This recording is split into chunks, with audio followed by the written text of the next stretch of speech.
most honest, hardworking, genuine, compass-driven, directly north the way that we want them to be run group in our Idaho legislature, and I am very proud to be standing here with them. Let's give a round of applause for the Gang of Eight. Thank you, Shane. Thank you, Tom and Glenita, for allowing this opportunity for us. My name is Representative Faye Thompson. I represent District 8, which is the largest geographic district in the state of Idaho. It covers 4 counties and is not easy to traverse, especially in the winter when the roads are blocked by snow slides. This, about 2 weeks ago, your Gang of Eight had the opportunity to go to Dallas, Texas. And we were with members of the House Freedom Caucus that our Attorney General spoke about earlier, and the State Freedom Caucus Network. For the last year, yes, we were called the Gang of Eight, and it was meant to be a harmful title. But we took it and we ran with it, and it has become a great moniker for us during this last session, and it'll be ours through this next session. While we were in Dallas, the State Freedom Caucus Network introduced us as the Gang of Eight Caucus, which was an incredible honor. This gives us the opportunity to collaborate with 12 other states that have freedom caucuses in the United States. And so we all have the same issues, we all have the same struggles with the establishment and stuff like that. Getting bills, getting our names on bills and whatever, because we can't be controlled. And I know that in my district, I just found out about a former, keyword, former legislator that lost his election at the last year, who's coming back and he wants to take my seat. This individual voted to keep transgender surgery on children in the state of Idaho. This individual voted to keep mask mandates. This individual also voted on every single budget bill, yes, which increases government, increases our debt, not just in the state. We're not supposed to be in debt, but we are, because we take 42% of what the state of Idaho uses to fund the agencies in this state come from the federal government, which adds to the national debt. So we really are in debt. But because the Gang of Eight could not be controlled by the establishment, they've talked individuals like this into taking us out at the next primary. They want us gone because they can't control us. And that's my personal opinion, but I believe that's what happens. Because we would not compromise. We did not budge on the budget bills. We stood to our commitment to the voters of Idaho as the whole state, not just our districts, but the whole state. If the other legislators, enough of them would have followed our lead, we could have saved the state of Idaho $1.2 billion, with a B, dollars in this upcoming, we're in it, in this budget year that started July 1st. And what was it, within 6 weeks, the governor comes out with an emergency order that we got to cut our budget because our revenues are short. And it was his office that said, we got plenty of money. Let's vote yes on all these budget bills. So anyway, we do have a tremendous fight ahead of us in this next election. We do need your help. I know I'm in a different district than this one, but there's a lot of us that really do need money to be able to fight this establishment, because they will spend thousands and thousands of dollars to get us out. So you're going to hear lies, innuendos, you're going to hear a lot of stuff. But unless you hear it from us, believe it's not true if it's negative against us. So we just thank everybody for being here tonight. This is absolutely the best and a wonderful time, and for taking your time here this evening to listen to all of us. And once again, thank you, Tom and Glenita. This is absolutely should be done in every district in the state. So thank you.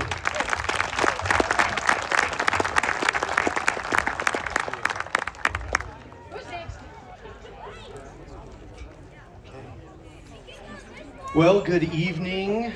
Evening? It's evening now.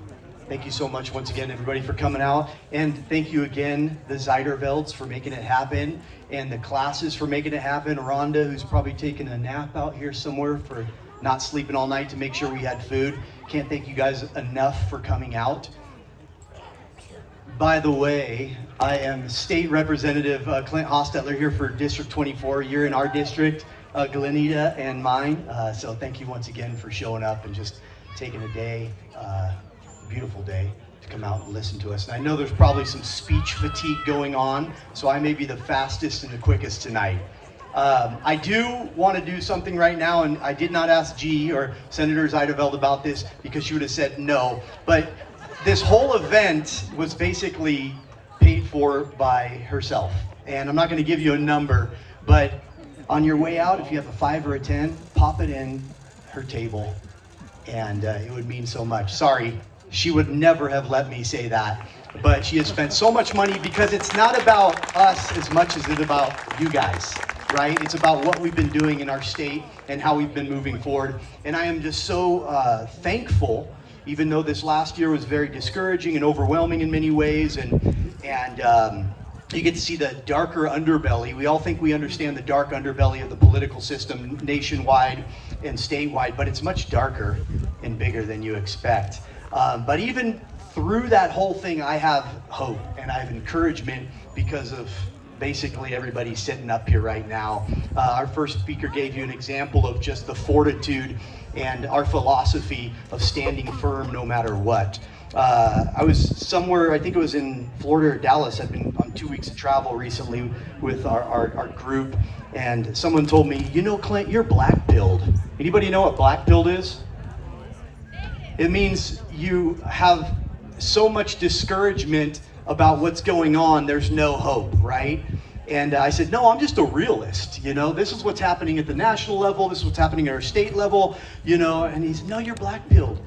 But then I started thinking, once again, I do have hope. When I look out here and see all the people that came, I've got hope, right? First of all, my hope is not in the political system, right? At the end of the day, I learned a long time ago when it came to politics, Scripture gives me 3 verses that I live my life on. 1, don't put your hope in princes or men. Right? 2, pray for those who are in leadership and in power. The Lord lifts up and brings down, right? All of those I've had to encourage myself, but I also know that He's put us here for this time and season to be in this place for a reason. And once again, when we look out here and have all the support that we've been able to be blessed by today and all throughout this last session, even though the enemy's coming hard at us at every different angle, I'm encouraged. And I'm very hopeful, and I'm so grateful to be a part with this group right here, and our director out here, Maria Nate, just everyone who's been alongside of us. So there is hope, right? Don't put my hope in a political system or men. I put it in Christ and Christ alone. And that being said, He's put us here for this season and this reason. So I'm going to keep pushing forward. If it's just about buying time and preserving a moral soul, praise the Lord, we're going to take it, right?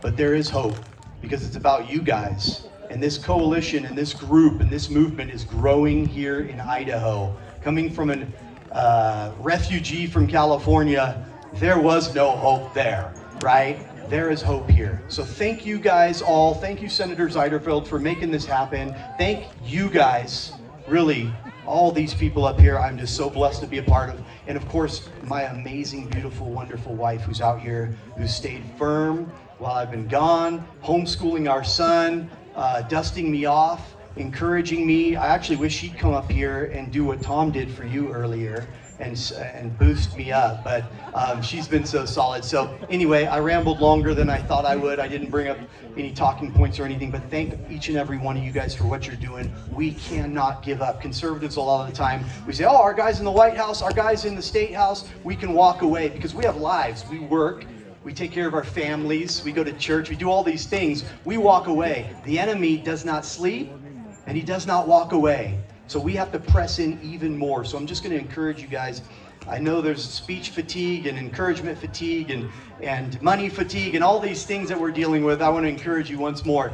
Keep pressing in, get louder, stand firm in your convictions. That's what we're doing, and we're not going to change, because that's the only reason why we're here, is to stand where you have put us and stand firm. And so thank you guys. God bless you guys. And yeah, thank you.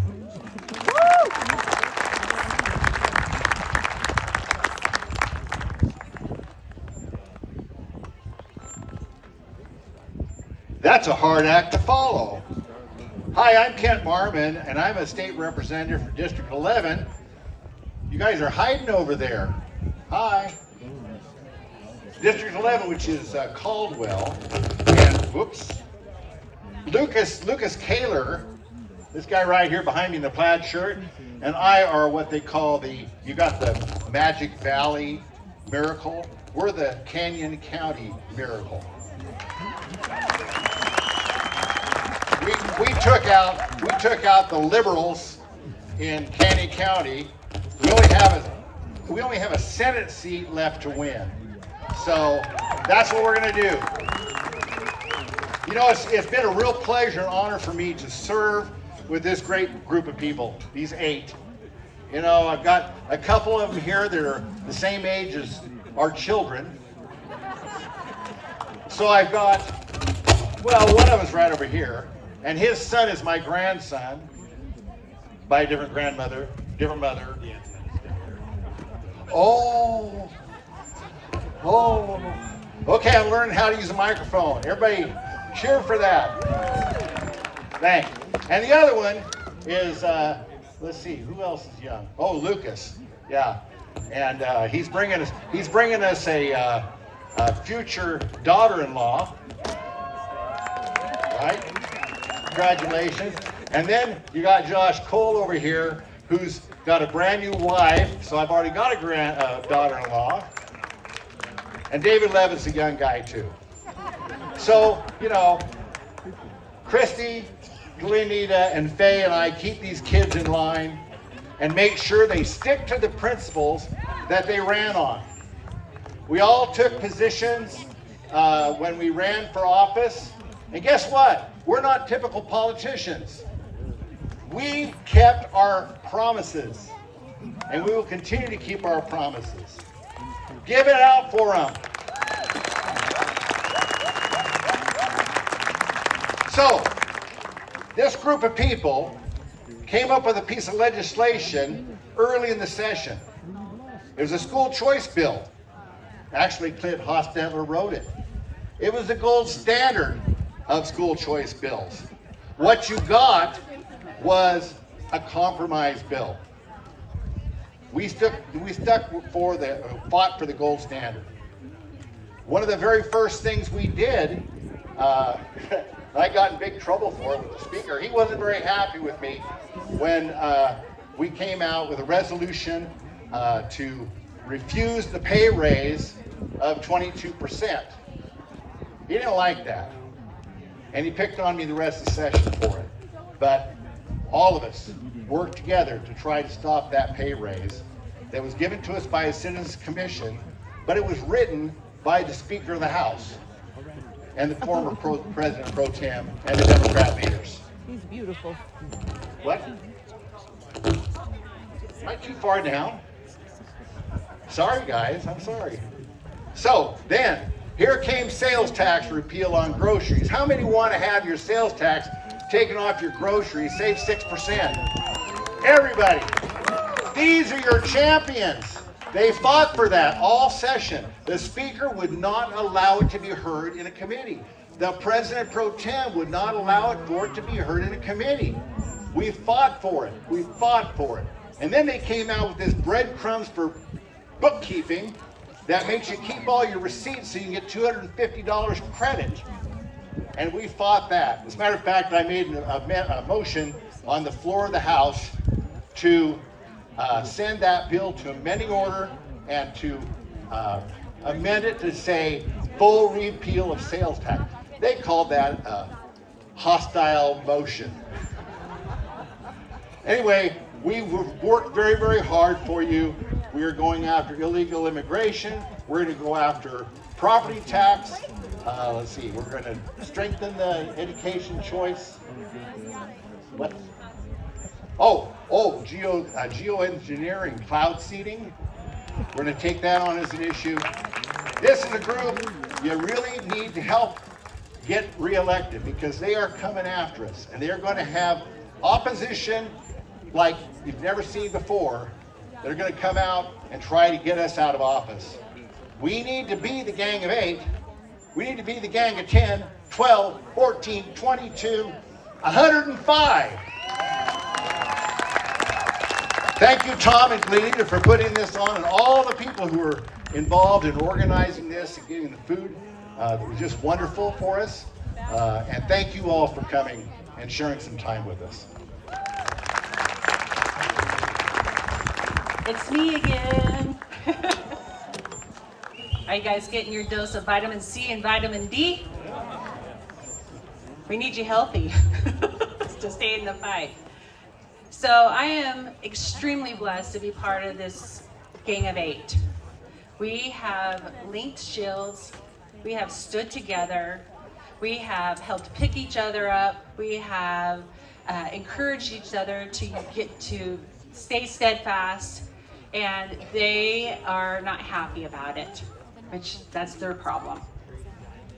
And I'm gonna walk this way, could say hi to this side a little bit. Hey, God has blessed me because Christy came back, she ran again, but there was a prayer, I'm like, Lord, don't send me alone, I don't wanna go alone. And He has blessed us here in the Magic Valley because of all your hard work. And then He brought in 2 other districts, District 8 and District 11, that makes up the Gang of 8. And I don't know, I kind of call us the misfits. You know, like the misfit toys? You know, they're all like different broken parts and they put them back together. We're kind of like the misfits, but we work really well together. We communicate well, and you know, and you need to have that because we actually represent all of you. And like I said earlier, once they stop talking about us, that means we're no longer working for you. We're actually working for the government, and that happens. I mean, we are seeing that happen. And so there's many things coming our way, and I'm going to share a little bit about the budget. We are in big trouble. They're going to tell you that we have a balanced budget. We do not. You know, we are running like 42%, like Faye said, on the federal that's in a deficit. Right now, a lot of those federal programs are going to be going away, and people are going to be losing things in health and welfare, and in education, and ag. We're seeing all these federal programs being removed. We don't have the money to make that up. So we're looking at a $5.5 billion revenue. Our budget right now is at $14 billion. That means that when those programs go, we do not have the money to replace those programs. When I was a freshman, I was concerned. That was the number one thing I was concerned about. I was the biggest surprise on how dependent on the federal that we were. And I asked them, I said, what are we going to do? Shouldn't we start, gleaning back, taking back and stop spending so much money? Everybody else has to do that. So why are we not doing that? And I was in the Republican caucus when I was sharing that concern. What are we going to do? Shouldn't we do something now before that all goes away, and then there's chaos and there's confusion, and we have to triage all these programs? And 2 things were said to me. If there's no money, there's no program. And I says, well, that's easier said than done because people are now dependent on that. And it says, and the other thing that they told me was, well, I guess we might have to go digital with the federal if that happens. They won't get our vote on digital currency. That's the beginning of the end for us. It's time for us to be responsible adults and say just because we have checks doesn't mean we have the money. Right. Yeah. So we're going to keep fighting for that. And I'm on the JFAC. And my hand's up there. So I'm on the JFAC, Joint Finance Appropriation Committee. And if it wasn't for these 8, because I'm the only one on that, If it wasn't for these 8 making a pledge, keeping me accountable, it is hard to be the only no vote out of 20 people on a committee. It's very, very intimidating. It's hard. I got called into the office twice for doing that. And if it wasn't for them giving me that encouragement, helping me to stay steadfast, who knows where I would have been. So I'm not going to talk a whole lot more, which I was talking more than I said I was going to, because we're a little bit behind. Be patient with us, and we'll get to Leslie and Dr. Cole, and I'm going to let the rest speak.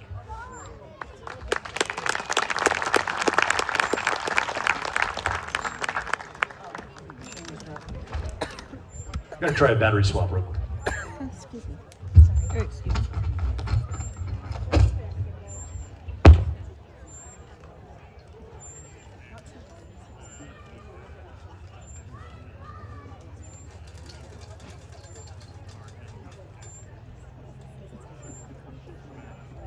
I knew who was taking the microphone and he was gonna burn it all out. Thanks, Shane. I appreciate you reloading the microphone for me. Had a couple of team members up here who were really long-winded. No, it's good though. I would just like to say thank you to Glenita and Tom for hosting this. This is my 3rd year that I've been out here attending her backyard bash, and I've met a lot of you people before, and I've made a lot of friends, and I see a lot of familiar faces, and thank you for coming up and reintroducing yourself again. One of the downsides of being in public life is you meet a lot of people, you forget most of the names, and as I'm finding out, there's a few faces, if I've only seen it once, I might forget the next time. So please come up and reintroduce yourself, and I'll try to stumble through the memory of where I met you and your name. So my run for the legislature was, it was kind of a really big thing for me. I seen a lot of corruption out of my district legislators. Everybody remember Julie Yamamoto?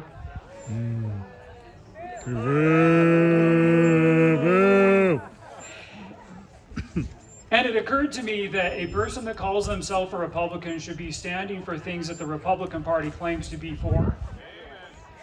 That's right. Keeping porn out of the hands of children, repealing taxes, fighting to lower the state budget, and most importantly, fighting for your constitutional rights and freedoms.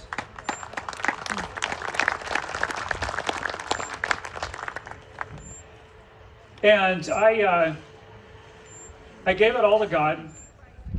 I prayed every single day that He would bring volunteers, that He would bring the fundraising in, and He did faithfully.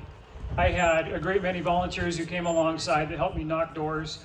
I raised almost $54,000 for my campaign, and aside from a couple of small local businesses, all of it was fundraised and provided by people just like you. It was all grassroots support.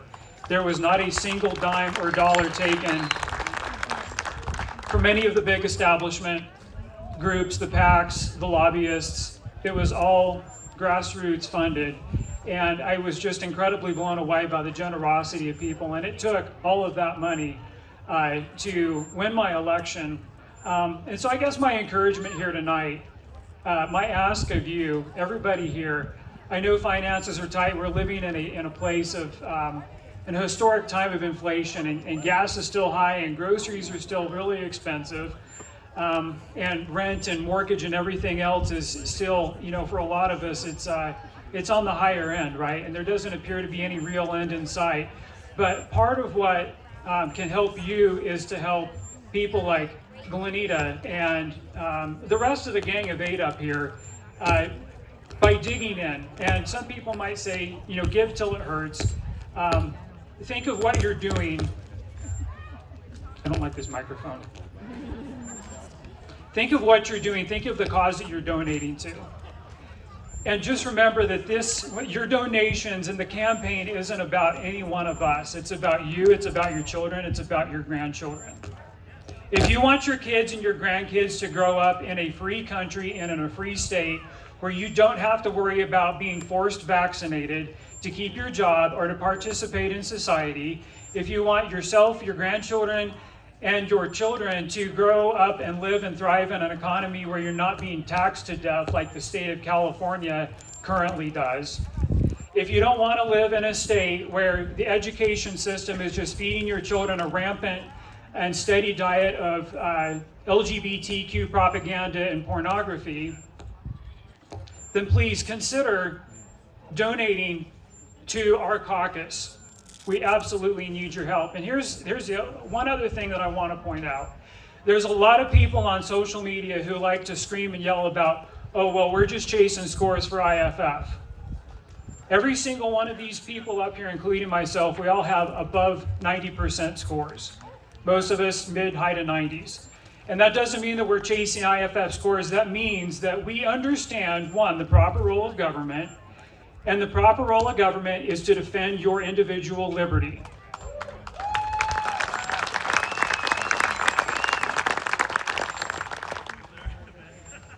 And the size of government should be limited.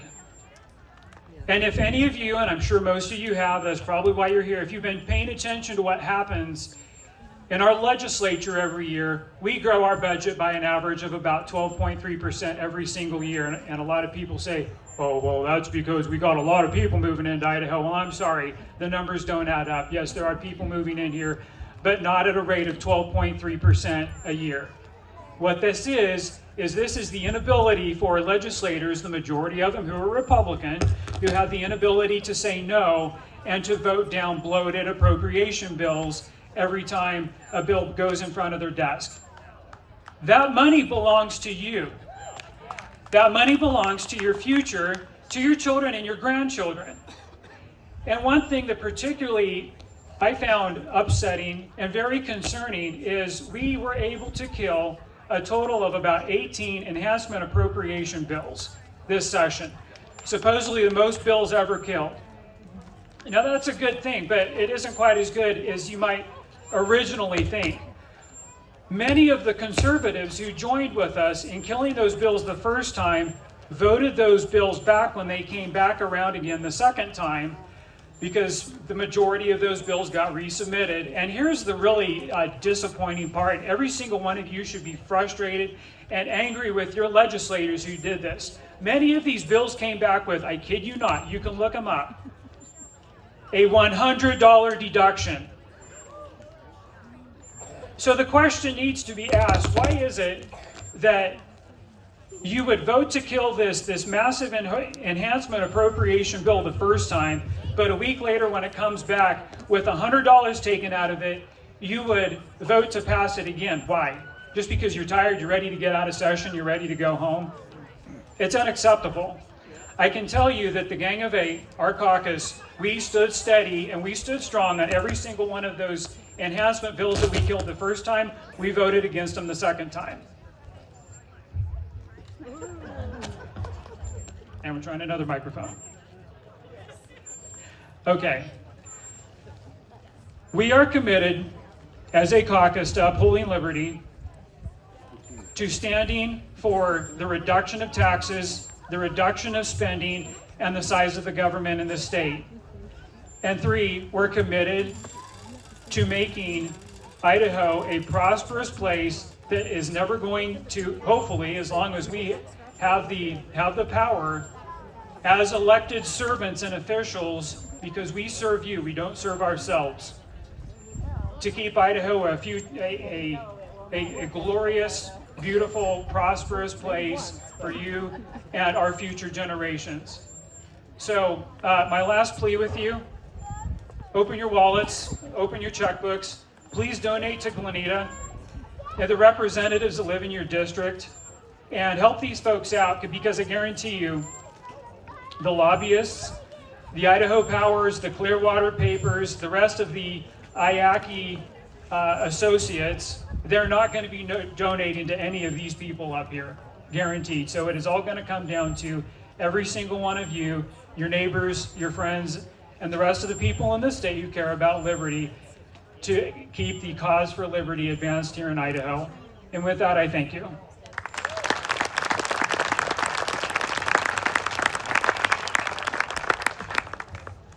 Thank you guys. Thank you guys for coming out here tonight.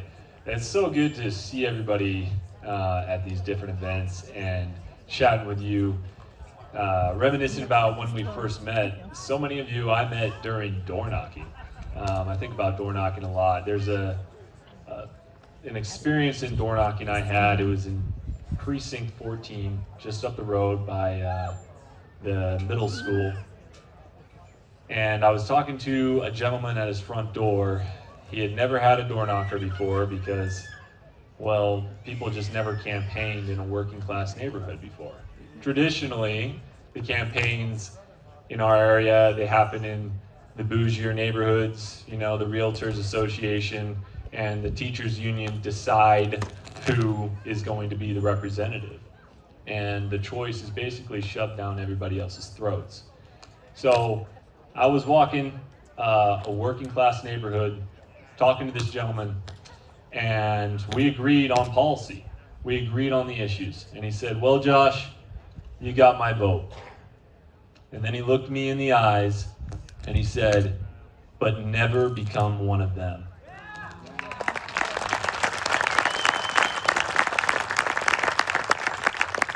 And I looked him in the eyes and I said, I never will. And when you guys, the citizens, the grassroots, elected me as state senator in Twin Falls, I made a promise that I would hold the conservative line for you in the Capitol. I would stand up for liberty, freedom, and what's so cool is I was able to come alongside this group who were also aligned in those values, and it made our impact that much more effective. So I like to think the last session we did make some good progress. We voted for hundreds of millions of dollars in tax cuts. We pushed and fought hard for almost $1 billion in spending cuts. We reinforced medical freedom. We got medical freedom passed about 5 years too late, but it finally happened. One item that I was just reminded of today, Teresa Roth brought it up.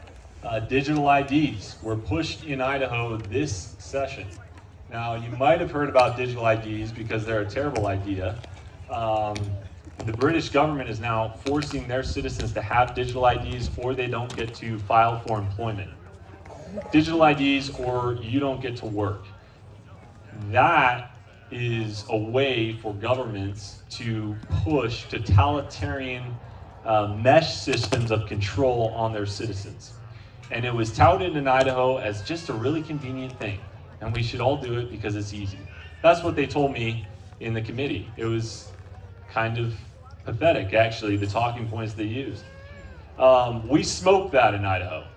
In Britain, not so much.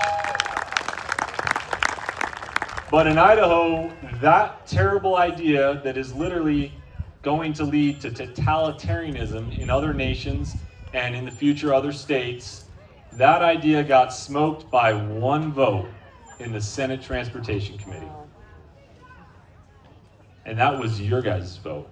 Because we all pushed hard, we all door knocked, you spread the word, and we were able to get conservative representation in District 25. So thank you guys for that.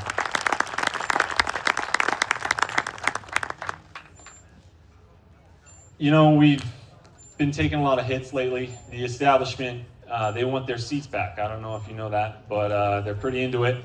And they're not announcing yet. They want us to be the only ones in the limelight so they can kind of drag us through the mud.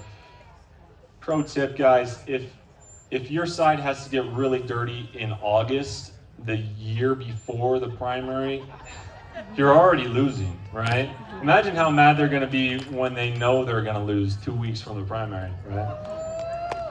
So, I was driving to work one day and I turned on the radio. I don't know. Don't listen that much. And I heard this thing. Somebody was complaining about the new conservative legislators. And they were saying, these new conservative legislators, they're Christians. They call themselves Christians, and they don't smoke, they don't swear. they don't drink. And they went on this tirade about how that made us, really, we thought we were better than other people. We wore a religion on our sleeve because we didn't swear in front of other people. And I was just driving a 5-minute reflection period into work, and I was like, man, of all the things I thought I was gonna get attacked on when I entered politics, not smoking was just not on the bingo card, you know what I'm saying? But that's a good sign that your opposition doesn't have a lot of real facts, real policy to hit you on. Because the reality is we have conservative records, and we're gonna bring that up to the voters. You know, the voters are gonna have the choice. Do they wanna vote for solid conservative policy, or do they wanna vote based on personalities? There was another instance where all of our supporters were attacked. And I'll try and remember the insult. I don't like bringing negativity in, but I think this is important. Somebody said publicly that the conservative legislators, their supporters, had the collective IQ of the guy's shoe. Which, some people have bigger shoes than other people, so maybe it was not that mean. But that's what they think about you. That's what they say about you publicly.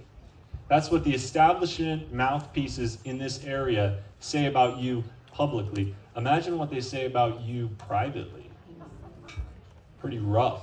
Now put that into context with that being the same group of people that were just fine with digital IDs being forced on Idaho citizens. That's rough. So, going forward, I'm not going to be ashamed of the gospel. I'm not going to be ashamed of being a Christian. And I think we can all take the example of Charlie Kirk, who was a strong conservative and a strong Christian, and he was outspoken about all of it. I think we can run with that example.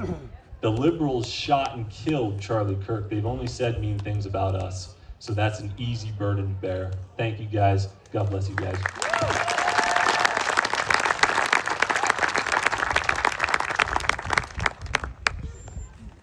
So I am a grandmother. I'm not a great grandmother yet, but I really feel like a grandmother to this bunch up here. I'm Senator Christy Zito. I represent Legislative District 8.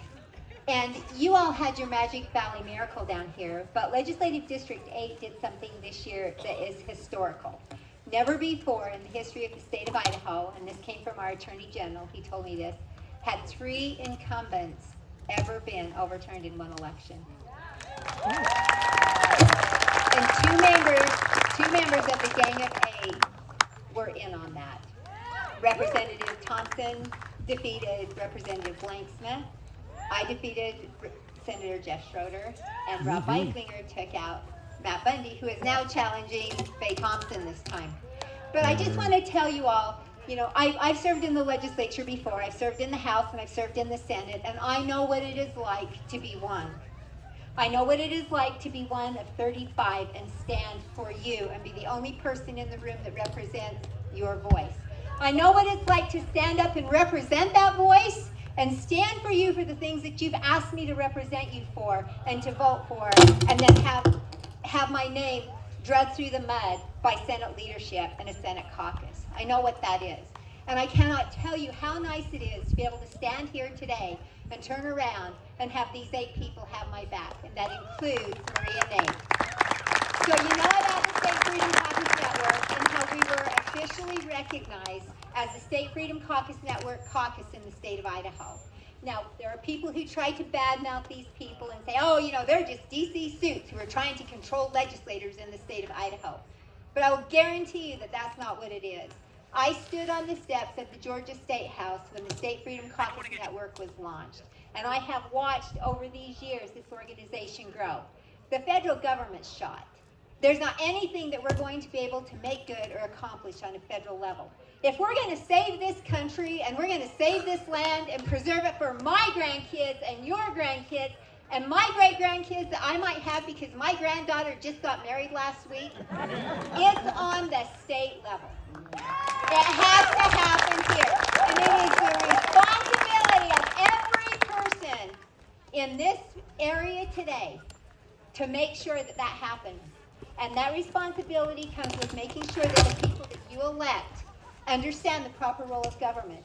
That the people that you elect are going to stand up for you and you alone. And when they go to that state house, they don't work for the lobbyists. They don't work for IACI. They don't work for the bureaucratic agencies. They don't care about Idaho Power. They don't care about DEQ. They want to know, well, what works for my people? How can I represent them? And that job is yours to make sure that happens.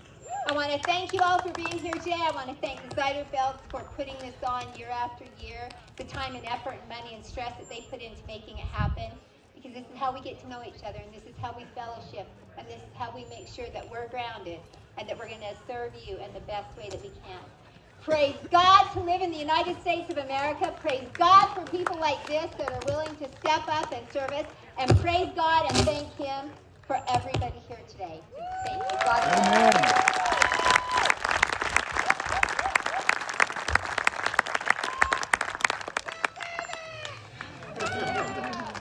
I'm Representative David Levitt from District 25, and you know, I don't have the words really to articulate how I feel about all these people up here that I stand up here with. I mean, I'm among giants right now.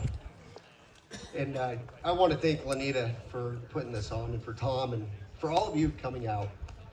And I have a little bit different message that I'd like to share with you guys. And with that, I hope you guys don't mind, but I've kind of written out what I wanted to say, because I think it's an important message.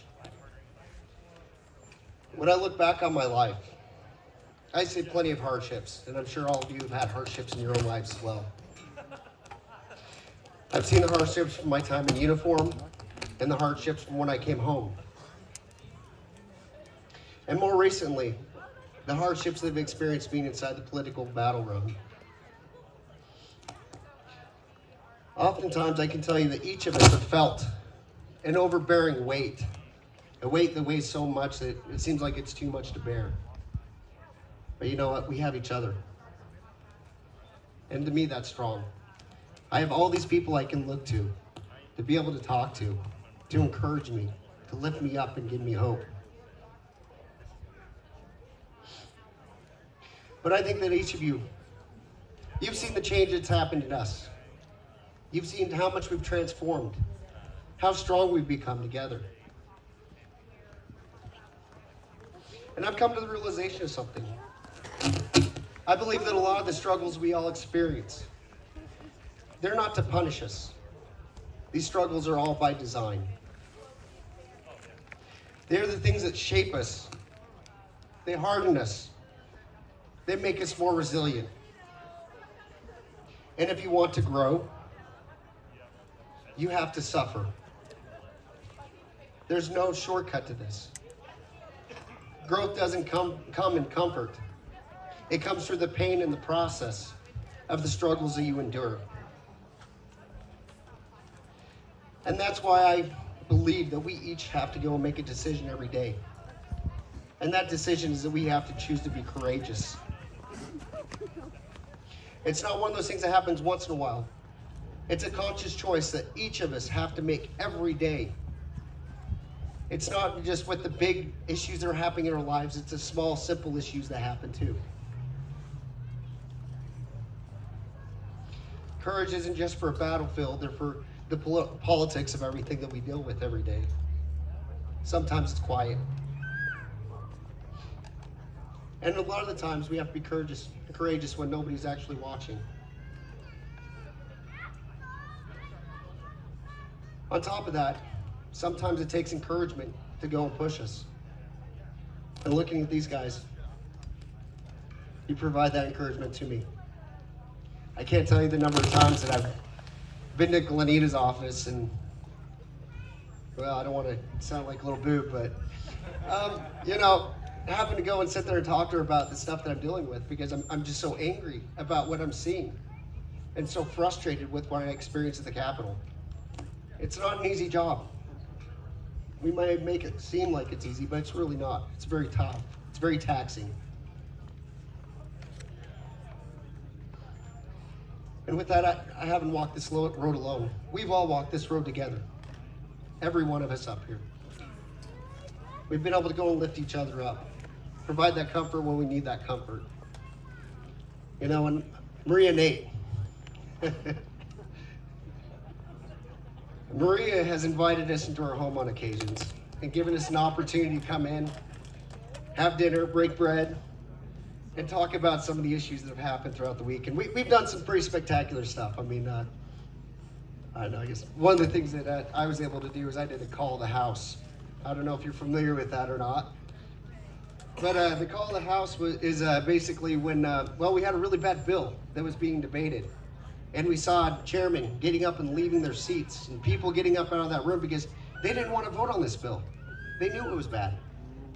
And so with that, we did a call of the house. And the call of the house basically has the sergeant at arms lock all the doors for the chambers. So you can't even get up to use the bathroom. And then they get the Idaho State Police to go and track down all the legislators that have left to drag them back to vote on legislation.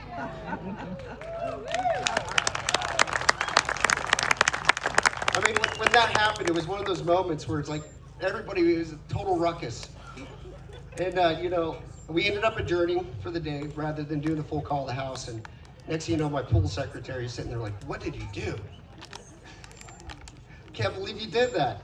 The lobbyists were scrambling to go and figure it out. They're like, did you hear what just happened? And it hadn't been done in 9 years. But anyways, moving on. I kind of went off script. But no, I wanted to say that there are some very important people in my life. You know, I have my folks that are here tonight. If you rode inside that red side-by-side, they're the ones that gave you the ride over here. I got my sister and her husband are here tonight as well. I have my treasurer, Dawn Leisky. I don't know if she bolted on me or not. She's somewhere around here. But she's seen the changes that have happened since I decided to run for office. She's been there. She's been more than just a treasurer. She's been a friend. And by the way, she's single.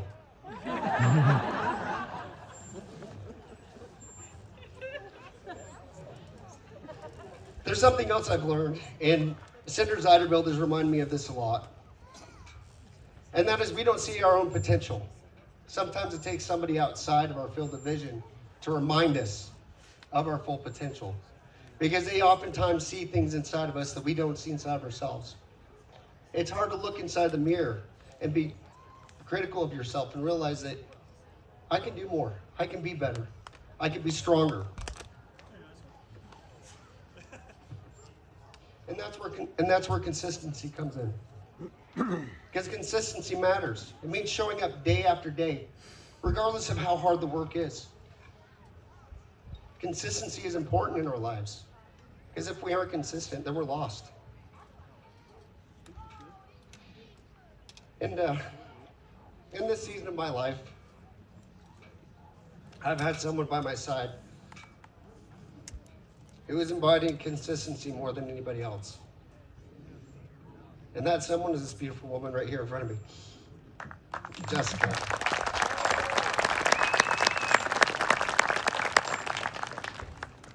She's been with me for not through every chapter of my life, but we've had some fun getting stuck mudding with a cast up my leg. This was many years ago. But she's been here for this chapter of my life. And that's meant everything for me. There's the long nights, the doubts, and the pressure. She's been steady. She's encouraged me when I felt like I didn't have the strength to move on. She's reminded me why I have to keep fighting. She calls me up and reminds me, did you eat? You need to get some sleep. And why are you answering your phone? She celebrated the victories and carried part of the losses.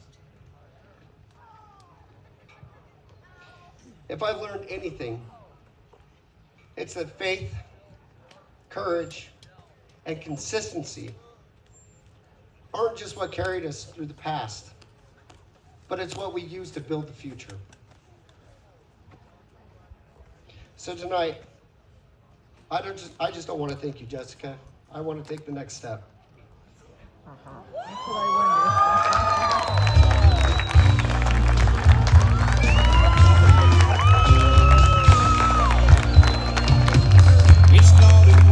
Jessica, you've encouraged me. You've been there for me. You've been that rock in my life. Jessica, will you take this rock and will you marry me?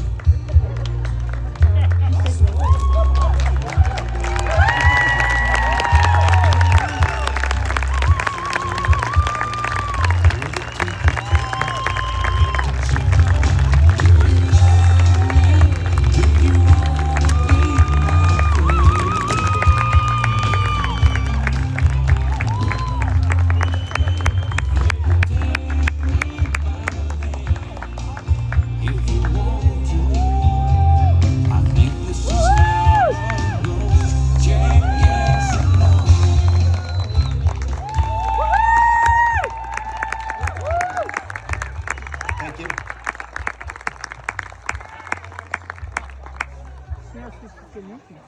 That is the amazing Gang of 8.